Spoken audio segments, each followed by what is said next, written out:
السلام عليكم ورحمة الله تعالى وبركاته. في حلقة جديدة من قصة صراع. قصة صراع اليوم هو الصراع الدامي بين المجتمع المدني والجزائري والجيش حول السلطة، وعنوان الحلقة هو عودة حراك الجزائر، هل ينجح فيما فشل فيه سابقا؟ هذا الحراك الجزائري ليس إلا نقطة في بحر من الاحتكاكات الدامية بين الجيش والجزائر اللي محكومة بقبضة عسكرية ديكتاتورية خولات البلاد أنها تكون من أكثر الدول الفاشلة والمارقة عبر القارة الإفريقية. هذا الصراع فعلا كان صراع مؤلم، لأنه قصة تدمي القلب بكل ما تحمله الكلمة من معنى، لأنه أطاح بأحلام أجيال وأجيال كثيرة من الشعب الجزائري، وبأحلام الرواد في المغرب الكبير اللي جاهدوا بشكل كبير ودفعوا الثمن غالي في سبيل الطرد ديال دولة فرنسا المحتلة، وأولهم المملكة المغربية اللي وفرات الأرض والسلاح والمال للثوار ديال الجزائر. في الوقت اللي محمد الخامس الملك والسلطان ديال المغرب رفض التفاوض مع فرنسا على الحدود، إيمانا منه بأن الأمر سيتم حله لاحقا مع السلطة المدنية الجزائرية، وكان هذا هو التعهد مع فرحات عباس أول رئيس حكومة مدنية جزائرية، ورفض أنه يتخلى على الثورة الجزائرية. لكن حدث أمر جعل الشعب الجزائري تحت الإقامة الجبرية منذ 1963 حتى 2021 إلى يومنا هذا. هذا يعني انقض الجيش على السلطة، وأنهى الحكم العسكري المدني الوليد والرخو، وهروب كل القادة السياسيين وقتل الآخرين واختفاء الباقي. والمغرب كيف كيقولوا المغاربة لا ديدي لا حب الملوك، فقد الأرض ديالو والحدود ديالو مقابل أنه دعم الثورة الجزائرية، وكانت هذه من أكبر الخسائر دعمها اللي طرات للمغرب. ولأن سذاجة الشعوب العربية في بداية حقبة الستينات وتخديرهم بشعارات الناصرية العربية والقومية الاشتراكية اللي رفعها جمال عبد الناصر ورفعها حزب البعث الاشتراكي في كل من العراق وسوريا، وهذه الشعارات اللي كانت جوفاء جعلت من الشعب الجزائري الساذج قاطعا ركب الموجة التي كانت فلسطين والحرب ضد إسرائيل الشماعة والأغنية التي يهيج بها الشعب الجزائري، مقابل أنه سمح وتم السحق ديال كل الحقوق اللي نادى بها في الحرب ديالو في التحرير ضد فرنسا. فأصبحت الجزائر اللي استثمرت فيها المغرب وتونس سنوات من الجهاد والدعم أصبحت مصدر قلق أمني وعائق نحو الاندماج في المغرب الكبير، وأصبحت الراعي الأول للتقسيم المغرب برعاية منظمات مسلحة مناهضة للمغرب تسعى لتقسيمه، على سبيل المثال بوليزاريو. وأصبحت المنطقة ديال المغرب الكبير الأقل اندماجا في العالم ككل تجاريا. في سنة 1963 بومدين كيف قلنا استولى على السلطة وشد بن بلة في الحبس، وهرب فرحات عباس لألمانيا، وهرب مفدي زكريا لتونس، وتخبى يوسف بن خدة في دارو معتزلا السياسة، ومشى فتح واحد المحل ديال فارماسيان وكيبيع الدواء وبعد من السياسة جملة وتفصيلا. وتولى الحكم ضباط ديال الجيش وسيطروا على مقدرات البلاد وعلى رقاب العباد.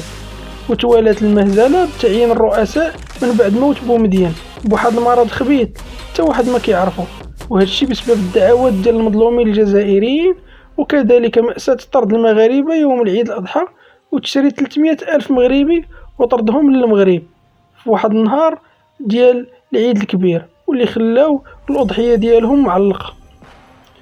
سنة 1988 الإسلاميين فازوا بالانتخابات المحلية في واحد المفاجأة شكلت صدمة كبيرة للمتابعين في العالم العربي، وكان ناقوس خطر على الجيش لأنهم رجعوا اكتسحوا الانتخابات البرلمانية وأصبحوا اللاعب السياسي الأول المتحكم في الحكومة.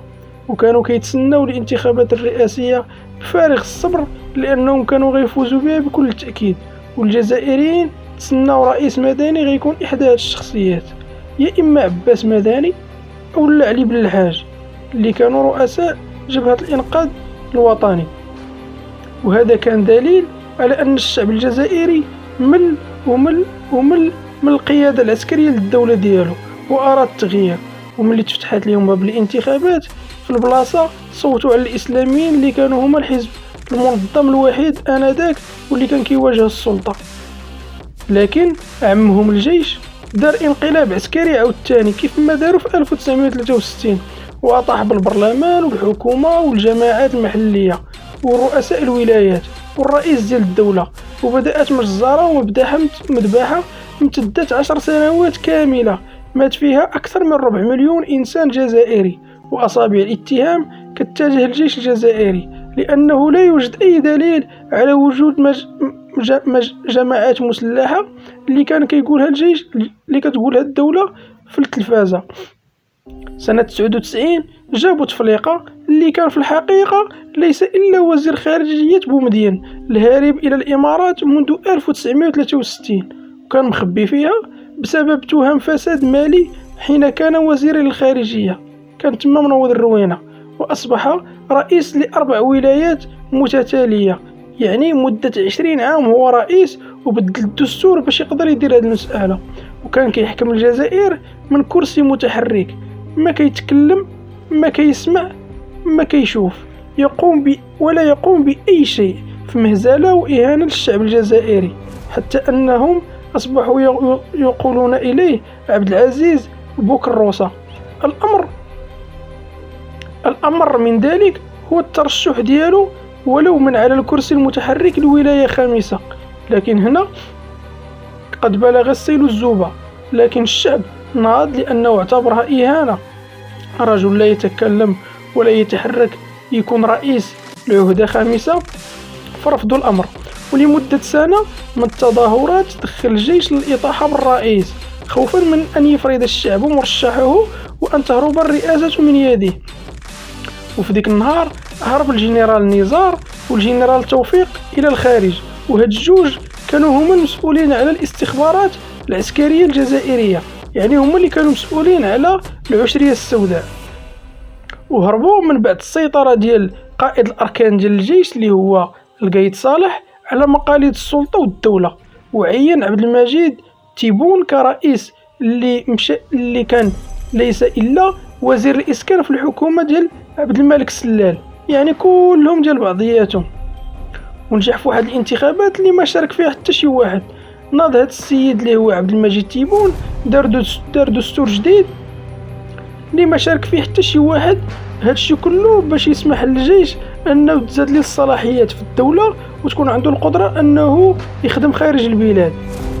لكن فجأة مات القايد صالح اللي هو رئيس الأركان بواحد الطريقة غريبة وبسرعة كبيرة، وطلع الجنرال اللي كان نائب ديالو شنقريحة الصديق ديال الجنرال مدين والجنرال نزار اللي رجعوا للجزائر بعد العفو عليهم في واحد الصفقة خبيثة جدا، لأن المحكمة العسكرية سقطت جميع التهم اللي حكم بهم عليهم الجنرال القايد صالح.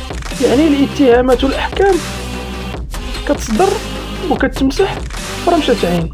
من بعد رجوعهم مرض الرئيس اللي هو عبد المجيد تيبون فجأة وغبر لمدة 90 يوم في ألمانيا، مرض غريب ومعروف قالوا كورونا، ولكن كورونا ما كتغبرش لواحد 90 يوم وكتخليه انه يرجع في كرسي.